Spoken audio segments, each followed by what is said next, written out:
Hi, I'm Dr. Cynthia Clark, and we have a bit of a heavy topic to get into today, so let's start with some awareness about it.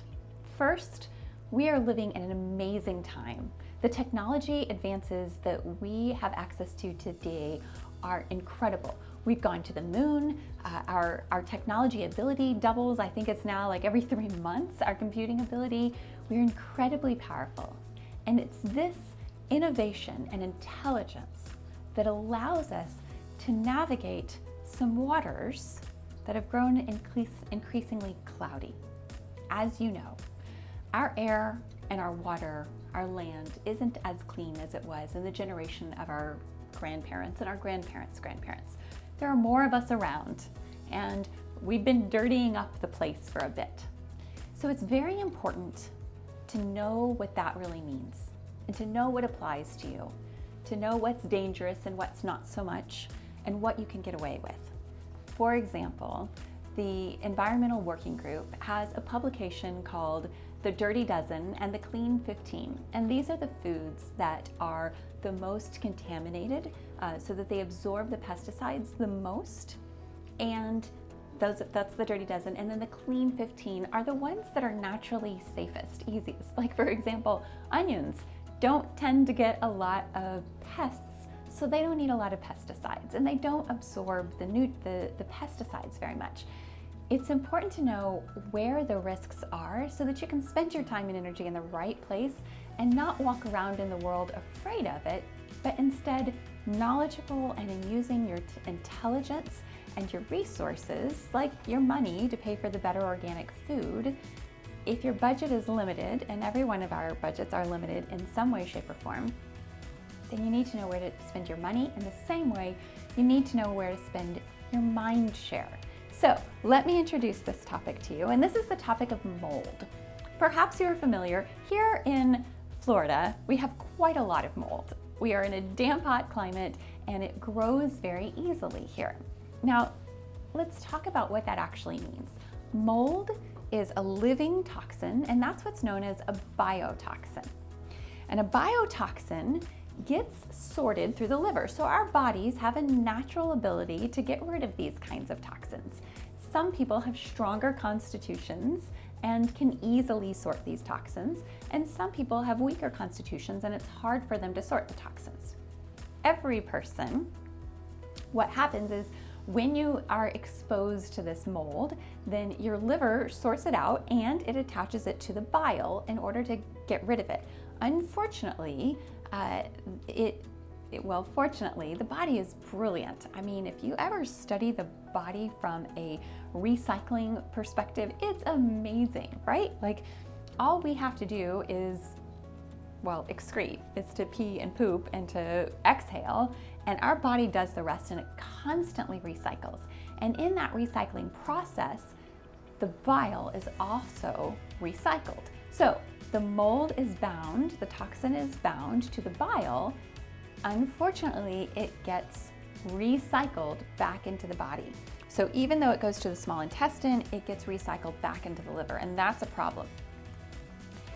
So what's the big deal about mold? I mean, sometimes you walk into a mildewy building and you sniff and it seems like it's a little bit problematic, but then you leave and it's no big deal, right? You've huffed some mold for a little bit, and that's about all there is to it.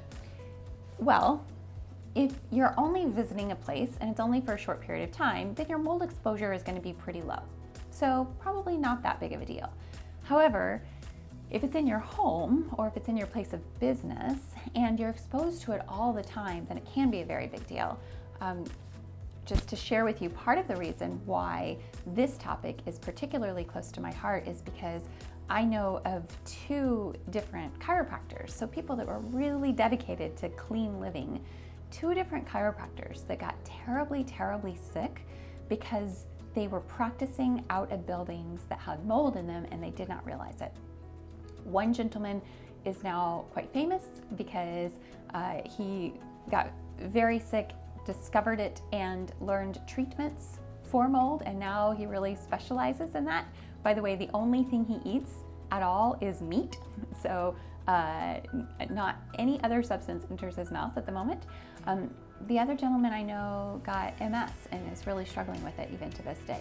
So mold is no small toxin. So let's talk a little bit more about it. And why does it seem like it's such a new, is it a fad? What's the deal? So when we talk about mold, we're talking about the effects that it has on the body. What does it do? Well, one thing it does, ladies, is it disrupts our hormones.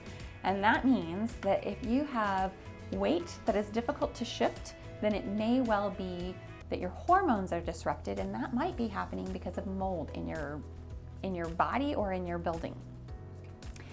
It is also one of the primary causes of dementia. Of course, we know of the allergies and the sniffly nose, and you may not know that it can disrupt your gut. So some people, when they walk into a building, they can smell mold or they'll get sniffly very quickly. Other people, they don't smell it at all, but their stomachs will start to hurt. A few years ago, I was training for Ironman Florida, and I was practicing in the ocean doing an open water swim. I was about halfway through my swim when I just did not feel right. I was slow, but I was also starting to feel very uncomfortable, and I couldn't quite put my thumb on what was wrong. But my training partner said, look, you gotta listen to your body. We need to call it.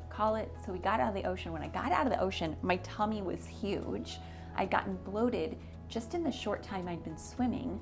And when I went up to the beach and I rinsed off, I suddenly had this experience of feeling like my skin could breathe again. My whole body just went, I didn't know it at the time, but our beach the very next day put up our algae alerts, which we have problems with in Florida, and that's what had happened. The water that I was swimming in was contaminated with an algae mold. So some people, does this affect everybody equally? No, it doesn't. Everyone will be affected by it eventually, but some people are particularly affected, about 25% of the population.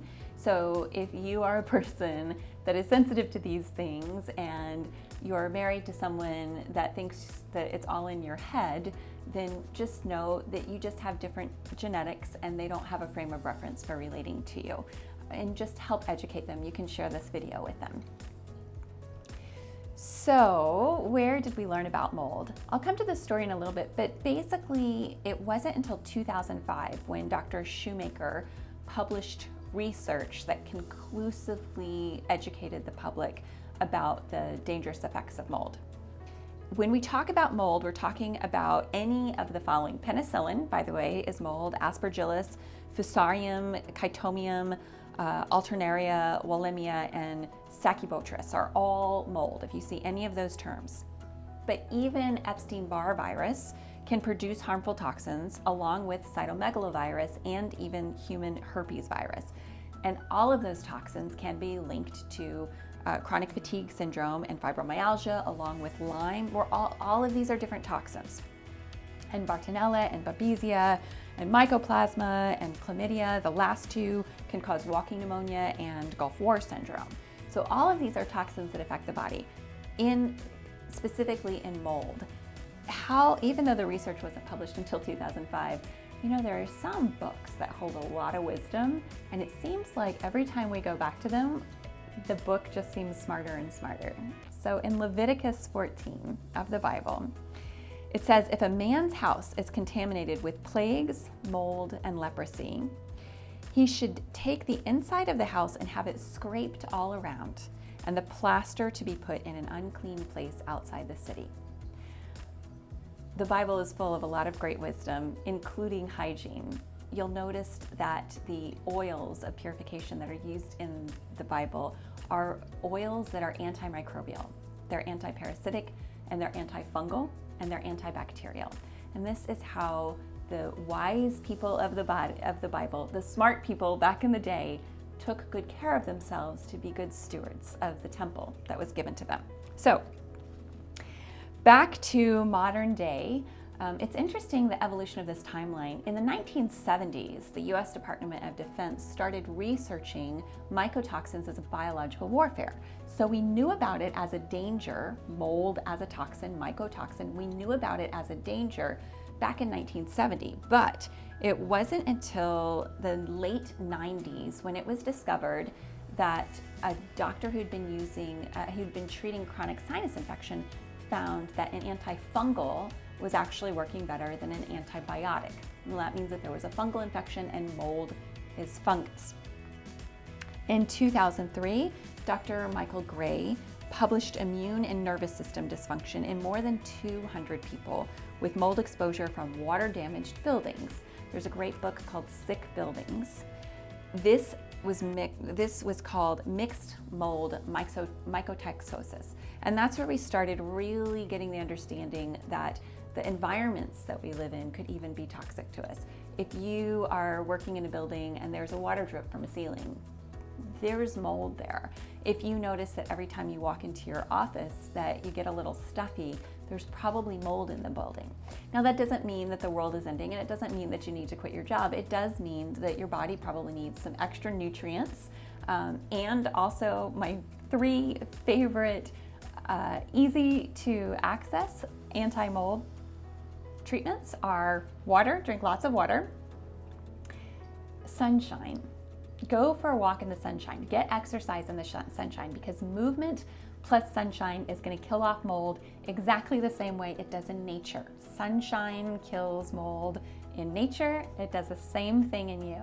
And then also, if you can tolerate it, green tea or even decaffeinated green tea, those are great natural cleansers that help when you've had immediate exposure. It might not be enough, but it might help. It might help get you out of the sticky wicket. So I mentioned Dr. Shoemaker.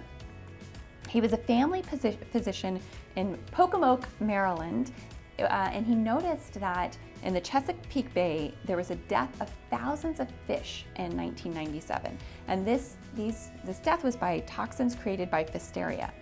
He discovered that if it was bound with a pharmaceutical called cholestyramine, that the patients could recover. And he later found similar microbes in algae-bearing lakes in Florida. So these are the places that mold is found in nature.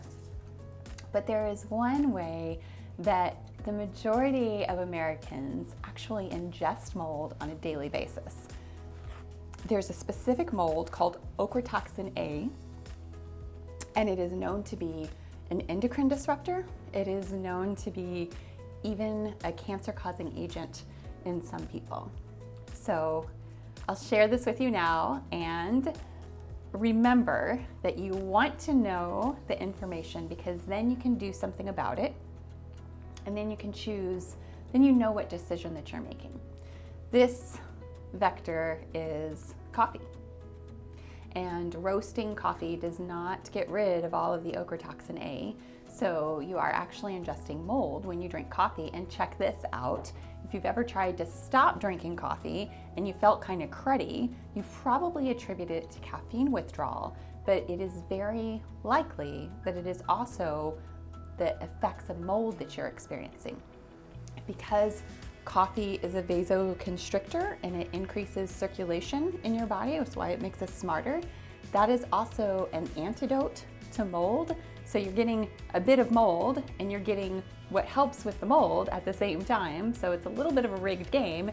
And then when you stop taking in the substance that increases the circulation, like green tea, but green tea doesn't have mold in it, then you're just stuck with your body having to sort out the mold by itself, which it's been getting all along. It's not that you had less mold previously. So there it is. There's the big reveal, is that coffee has mold in it.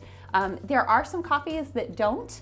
There are 4, and the most popular one that you can usually get at the grocery store is Bulletproof Coffee, that they do check that for mold and make sure that there's no mold in that. Organic does not mean mold-free.